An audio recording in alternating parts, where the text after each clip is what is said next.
श्री महागणपती, श्री महासरस्वती, श्रीकृष्ण भगवान व सर्व चराचरवासी देवी देवता आणि सकल गुरु परंपरेच्या चरणी नतमस्तक होऊन मी अनंत कोटी ब्रह्मांड नायक श्री दत्तप्रभूच्या कलयुगातील श्रीपाद श्रीवल्लभ स्वामींच्या अवतार लीलांचे वर्णन करण्याचा संकल्प केला आहे. अनुसूया आणि अत्रिनंदन भगवान दत्तात्रय यांनी आंध्र प्रदेशातील पिठिकापुरम या गावी श्रीपाद श्रीवल्लभ या नावाने अवतार घेतला. त्यांच्या दिव्य चरित्राचे वर्णन यथायोग्य करणे अनेक पंडितांना विद्वानांना सुद्धा जमले नाही. ते करण्याचे मी धाडस करीत आहे. ते केवळ आपण्यासारख्या थोर विद्वान श्रोत्यांच्या आशीर्वादामुळे. मी शंकर भट, देशस्थ कर्नाटकी स्मार्त ब्राह्मण. माझा जन्म भारद्वाज गोत्रात झाला. मी श्रीकृष्ण दर्शनासाठी उडुपी तीर्थस्थानी गेलो असताना तेथील नयन मनोहारी मोर मुकुटधारी बाळकृष्णाने मला दर्शन दिले.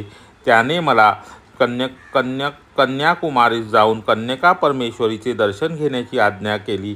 त्याप्रमाणे मी कन्याकुमारीस जाऊन त्रिवेणी सागरात स्नान करून श्री कन्यका देवीचे दर्शन घेतले. मंदिरातील पुजारी मोठ्या भक्तिभावाने देवीची पूजा करीत होता. मी आणलेले लाल फूल त्याने मोठ्या श्रद्धेने देवीस अर्पण केले. देवी अंबा माझ्याकडे मोठ्या स्नेहपूर्ण नजरेने पाहत असल्याचे जाणवले. ती म्हणत होती, शंकरा, तुझ्या अंतरंगातील भक्तिभावावर मी प्रसन्न झाले आहे. तू कुरवपूर क्षेत्रात जा आणि श्रीपाद श्रीवल्लभ स्वामींच्या दर्शनाने आपल्या जीवनाचे सार्थक कर. त्यांच्या केवळ दर्शनाने मनाला, अंतरात्म्याला व जो आनंदाचा अनुभव येतो तो अवर्णनीय असतो. अंबामातेचा आशीर्वाद घेऊन मी प्रवासास आरंभ केला आणि थोड्या अंतरावर असलेल्या मरुत्वमल्य या गावी येऊन पोहोचलो. लंकेतील राम रावण संग्रामात लक्ष्मणास इंद्रजिताची शक्ती लागून तो अचेतन अवस्थेत असताना श्री हनुमंताने संजीवनी बुटीसाठी द्रोणागिरी पर्वत उचलून आणला होता. लक्ष्मण संजीवनी बुटीने सजीव झाल्यावर हनुमंत तो पर्वत स्वस्थानी घेऊन जात असताना त्याचा छोटासा तुकडा येथे पडला. त्याचेच नाव मरुत्मल्य असे पडले. ते स्थान अत्यंत रम्य आहे. अनेक गुहा असून त्यात सिद्ध पुरुष गुप्त रूपाने तपश्चर्या करीत असतात. मी साऱ्या गुहेचे दर्शन घेण्यास प्रारंभ केला. एका गुहेच्या आत गेलो तेव्हा आत एक वाघ शांत बसलेला दिसला. त्याला पाहताच माझ्या अंतरंगात कापरे भरले. मी घाबरून एकदम श्रीपाद श्रीवल्लभ दत्तप्रभू असे जोराने ओरडलो. त्या निर्जन अरण्यात माझ्या आरोळीचा प्रतिध्वनी तितक्याच मोठ्या आवाजात ऐकू आला. त्या आवाजाने त्या गुहेतून एक वृद्ध तपस्वी बाहेर आले आणि म्हणाले, हे बाबा रे, तू धन्य आहेस. या अरण्यात श्रीपाद श्रीवल्लभ या नावाचा प्रतिध्वनी आला. त्या श्री दत्त प्रभूंनी कलियुगात श्रीपाद श्रीवल्लभ या नावाने अवतार घेतल्याचे योगी, ज्ञानी, परमहंस लोकांनाच माहीत आहे. तू भाग्यवान असल्याने या पुण्यस्थळी आलास. तुझ्या सर्व कामना पूर्ण होतील. तुला श्रीपाद श्रीवल्लभ दर्शनाचा लाभ होईल. या गुहेच्या दाराजवळ बसलेला वाघ एक ज्ञानी महात्मा आहे. त्याला नमस्कार कर. मी अत्यंत नम्र भावाने त्या वाघाच्या रूपात असलेल्या महात्म्यास नमस्कार केला. त्या वाघाने लगेच ओंकाराचा उच्चार केला. त्या आवाजाने सारा मरुत्मल्य पर्वत दुमदुमला. नंतर त्या वाघाने श्रीपादराजम शरणम प्रपद्ये असे सुसुरात प्रभूंना आळविले. मी हे अद्भुत दृश्य पाहत होतो. त्यावेळी एक चमत्कार घडला. त्या वाघाच्या ठिकाणी एक दिव्य कांतिमान पुरुष प्रकट झाला. त्याने त्या वृद्ध तपस्व्यास साष्टांग प्रणिपात केला आणि क्षणार्धात आकाश मार्गाने निघून गेला. माझ्यासमोरील वृद्ध तपस्व्याने माझ्याकडे स्मित केले आणि मला त्या गुहेत मोठ्या आग्रहाने नेले. मी शांतपणे गुहेत प्रवेश केला. तो वृद्ध तपस्वी दार्द्र नजरेने पाहत होता. गुहेत गेल्यावर त्यांनी केवळ संकल्पाने अग्नी प्रज्वलित केला. त्यात आहुती देण्यासाठी लागणारे पवित्र साहित्य, मधुर फळे यांची निर्मिती केली. वैदिक मंत्रोच्चारासह या पदार्थांची अग्नीत आहुती दिली. ते वृद्ध तपस्वी सांगू लागले, या कलियुगात यज्ञ, याग, सत्कर्म सारे लुप्त झाले आहेत. पंचभूतात्मक सृष्टीतून सर्व लाभ करून घ्यायचा, परंतु त्या देवतांचे मात्र विस्मरण करायचे असा मानव धर्म आहे.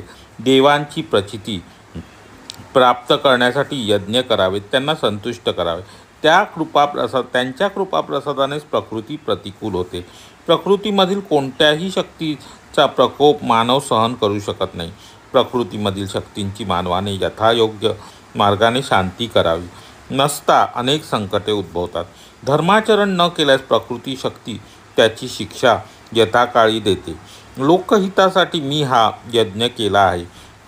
तुझे सद्भाग्य म्हणून तू या यज्ञात प्रत्यक्ष हजर राहू शकलास. या यज्ञाचे फळ म्हणून तुला दत्तात्रयांचे अवतार असलेल्या श्रीपाद श्रीवल्लभ स्वामींचे दर्शन होईल.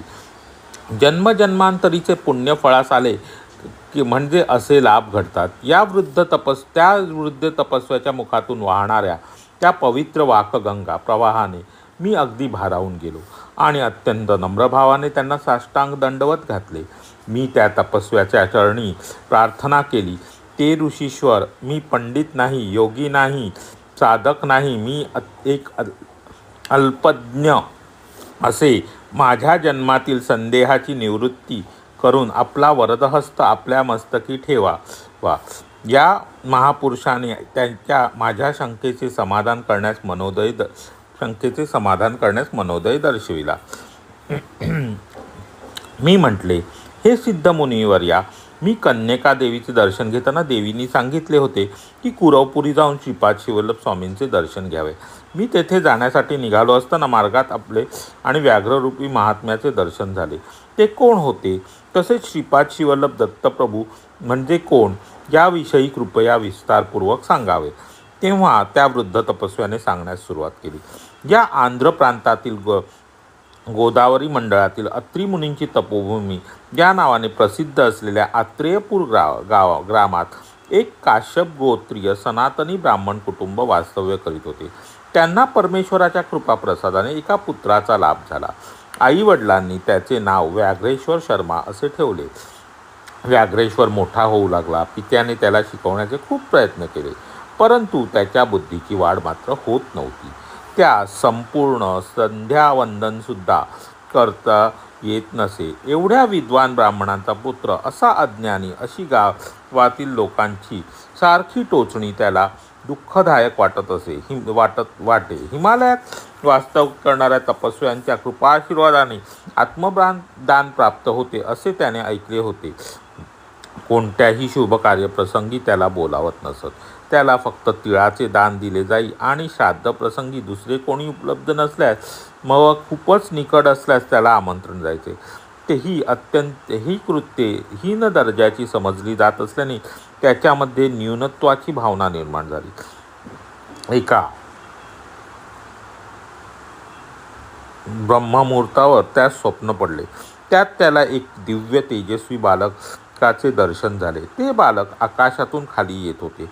त्याचे चरण कमळ भूमीस लागताच भूमीसुद्धा दिव्य कांतिमान झाली. तो बालक हळूहळू पावले टाकीत व्याघ्रेश्वराकडे आला आणि म्हणाला, मी असताना तुला भय कशाचे? या ग्रामाचे आणि माझे ऋणानुबंध आहेत. ऋणानुबंधाशिवाय श्वानसुद्धा आपल्याजवळ येत नाही. तू हिमालयातील बद्रिकारण्यात जा, तेथे सर्व शुभ होईल. एवढे सांगून तो बालक अंतर्धान पावला. त्या दिव्य बालकाच्या संदेशानुसार व्याघ्रेश्वर शर्मा हिमालयातील बद्रिकारण्यात निघाला. मार्गात त्यास अन्नपाण्याची काहीच अडचण पडली नाही. श्री दत्तकृपेने त्याला वेळेवर अन्नपाणी मिळे. प्रवासाच्या सुरुवातीपासून एक कुत्रा त्याच्या मागोमाग येत होता. तो त्याच्याबरोबर बद्रिकावनापर्यंत सोबत होता. त्या प्रवासात त्याने उर्वशी कुंडात स्नान केले. कुत्र्याने सुद्धा कुंडात स्नान केले. त्याच वेळी एक महात्मा आपल्या शिष्य समुदायासह उर्वशी कुंडात अभ्यंग स्नानासाठी आले. व्याघ्रेश्वरांनी त्या गुरुवर्यांना साष्टांग नमस्कार केला व माझे शिष्यत्व स्वीकारावे असा नम्र प्रार्थना केली. त्या महान गुरुवर्याने त्याला शिष्य करून घेण्यास मान्य केले व आश्चर्य असे काय तत्काळ बरोबर आलेले कुत्रे अंतर्धान पावले. त्यावेळी महात्मा म्हणाले, हे व्याघ्रेश्वरा, तुझ्याबरोबर आलेला तो श्वान तुझ्या पूर्वजन्मातील पुण्याचे द्योतक आहे. त्याने तुला आमच्या स्वाधीन करून ते अंतर्धान पावले. श्रीपाद श्रीवल्लभ स्वामींच्या कृपेमुळेच तू येथे आलास आणि पुण्यप्रद कुंडात स्नान करू शकलास. ही नरनारायणाच्या वास्तव्याने पुनीत झालेली तपोभूमी आहे. त्यावर व्याघ्रेश्वर म्हणाला, हे गुरुदेवा, श्रीपाद श्रीवल्लभ कोण आहेत? ते गुरुदेव उत्तरले, ते साक्षात दत्तप्रभूच आहेत. त्रेतायुगात भारद्वाज महर्षींनी सावित्री काटकचयन नावाचा महायज्ञ केला. श्री क्षेत्र पिटकापुरम तेथे संपन्न केला. त्या यज्ञप्रसंगी शिवपार्वतीला आमंत्रित केले होते. त्यावेळी शिवानी महर्षींना आशीर्वाद दिला की तुमच्या कुलामध्ये अनेक महात्मा, सिद्ध पुरुष, योगी पुरुष अवतार घेतील. ते गम्य ब्राह्मण आणि सांद्र सिंधू वेद देशाच्या इतर भागात जरी लुप्त झाले तरी संबल गावात जी कल्की महाप्रभूंची जन्मभूमी तेथे सुस्थितीत अजूनही आढळून येतात. कलियुगाच्या शेवटी आणि सत्ययुगाच्या प्रारंभी श्री दत्तात्रयांचे अवतार श्रीपाद श्रीवल्लभ शरीर धारण करून पिठापूर येथे अवतीर्ण होतील. अनेक जन्माच्या पुण्यकर्माने दत्तभक्तीचा अंकुर फुटतो व तो पुढे सातत्याने वाढत गेल्यास श्रीपाद श्रीवल्लभ स्वामींचे दर्शन होते. त्यांच्या चरणस्पर्शाने संभाषणाने ते भाग्य लाभते. हे व्याघ्रेश्वरा, तुझ्यावर स्वामींची कृपा झाली आहे. मी पुन्हा 1 वर्षाने येईन. तुम्ही तुमच्या गुहेत क्रियायोगाची साधना करावी, आत्मज्ञानप्राप्तीसाठी तपश्चर्या करावी, असे सांगून महान गुरुदेव द्रोणागिरी पर्वताकडे गेले. व्याघ्रेश्वर गुहेत ध्यान करू लागला. आत्मज्ञानाचा उपदेश व क्रियायोगाच्या पद्धतीने आकलन त्याला होऊ शकले नाही. त्याने विचार केला, श्री गुरुजी मला प्रेमाने व्याघ्र म्हणून संबोधत असत. माझे सर्व शिष्य व्याघ्रजीनावर बसून चिंतन करतात. व्याघ्रजीन पवित्र असून त्यापासून योगीजनांना इतका फायदा होत असेल तर वाघाचे महत्त्व किती मोठे. गुरूंनी मला आत्मज्ञान प्राप्तीसाठी प्रयत्न करायला सांगितले. आत्मा म्हणजे मी स्वतःच, म्हणून मी व्याघ्र रूपाचेच ध्यान करीन. तो माझा आत्मा आहे. साधना करीत असताना 1 वर्षाचा काळ लोटला. गुरुदेव यात्रा करून परत आले. सर्व गुहा बघितल्या तर प्रत्येक शिष्याच्या 1 वर्षाच्या प्रगतीचा आढावा ते घेत होते. एका गुहेच्या आत त्यांना वाघ ध्यानस्थ बसलेला दिसला. त्यांना अत्यंत आश्चर्य वाटले. त्यांनी अंतर्धानाने ओळखले की हा वाघ दुसरा कोणी नसून व्याघ्रेश्वरच आहे. व्याघ्ररूपाचे सतत ध्यान केल्याने त्याला व्याघ्ररूपच प्राप्त झाले हे त्यांनी जाणले. आपल्या शिष्यांचे शुद्ध अंतःकरण आणि निर्मळ मन पाहून ते गुरु संतुष्ट झाले. त्यांनी त्याला आशीर्वाद देऊन ओंकाराचा मंत्र शिकविला आणि श्रीपाद राजम शरणम प्रपद्ये हा मंत्र जपण्यास सांगितला. गुरु आज्ञेनुसार व्याघ्रेश्वर त्या रूपातच मंत्राचा जप करू लागला. वाघाच्या रूपातच त्याने कुरवपुराला प्रयाण केले. यथाकाळी तो कुरवपूर ग्रामाजवळ येऊन पोहोचला. मध्ये कृष्णा नदी वाहत होती. तो पलीकडील तीरावर बसून श्रीपाद राजम शरणम प्रपद्ये या मंत्राचा जप करू लागला. श्रीपाद श्रीवल्लभ कुरवपूर ग्रामात आपल्या शिष्यांसह बसले होते. ते एकदम उठले आणि माझा परमभक्त मला हाक मारतो आहे असे म्हणून नदीच्या पैलतीरास येण्यास निघाले. ते पाण्यातून चालताना त्यांच्या पद्मकमलांची चिन्हे पाण्यावर उमटत होती व ती फारच सुंदर दिसत होती. स्वामी पैलतीरावर पोचल्यावर व्याघ्रेश्वराने त्यांच्या दिव्य चरणावर आपले मस्तक ठेवून अत्यंत भक्तिभावाने नमस्कार केला. स्वामींनी अत्यंत आनंदाने त्या वाघाचे मस्तक कुरवाळले व त्यावर स्वार होऊन पाण्यावरून ते कुरवपुराला पोचले. वाघावर बसून आलेले बघून सर्वांना आश्चर्य वाटले. दत्तपुराणानुसार श्री दत्तात्रयांचा अवतार एकमेव अवतार म्हणजे धर्मशास्त्र. भगवंताने हरिहराचा पुत्र म्हणून जन्म घेतल्यावर वाघावर स्वार होऊन ते राजधानीत प्रवेशले. देवेंद्राने वाघाचे रूप घेतले व तो अय्यप्पा स्वामी अर्थात धर्मशास्त्राचे वाहन बनला. काही लोकांच्या मते श्रीवल्लभ हे स्वतः धर्मशास्त्र आहेत. अंबामाता सिंह आणि वाघ दोन्हीवर आरूढ होते. त्यामुळे काहींच्या मते श्रीपादांचे आदिशक्तीशी समदायित्व आहे. ते वाघावरून उतरताच वाघाच्या शरीरातून एक दिव्य पुरुष बाहेर आला. त्याने आपल्या देहाचे व्याघ्रजीन व वाघाचे कातडे स्वामींना आसन म्हणून स्वीकार करावा अशी विनंती केली.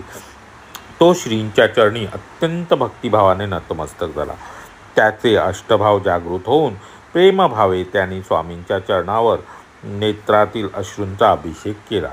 मोठ्या प्रेमाने स्वामींनी त्याला उठविले आणि म्हणाले, हे व्याघ्रेश्वरा, तू एका जन्मात अत्यंत बलशाली असा मल्ल होता. तेव्हा तू वाघांशी युद्ध करून त्यांना अतिक्रूरपणे वागवित होतास.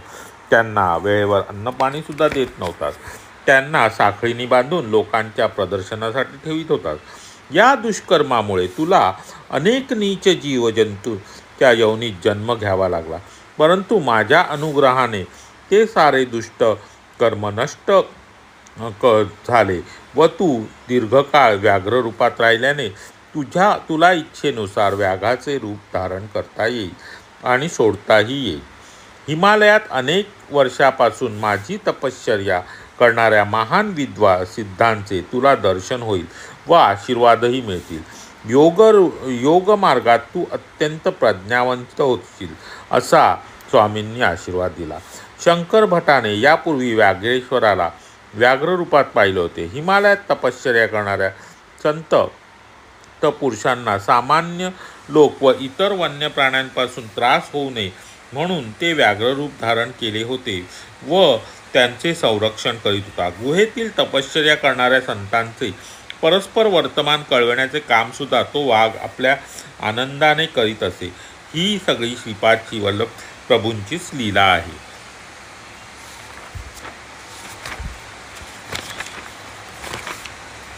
तर हा व्याघ्रेश्वर शर्माचा वृत्तांत हा थोडासा भाग आपण याचा काही भाग आता याच्यामध्ये आपण पाहिला आणि अनुभवला.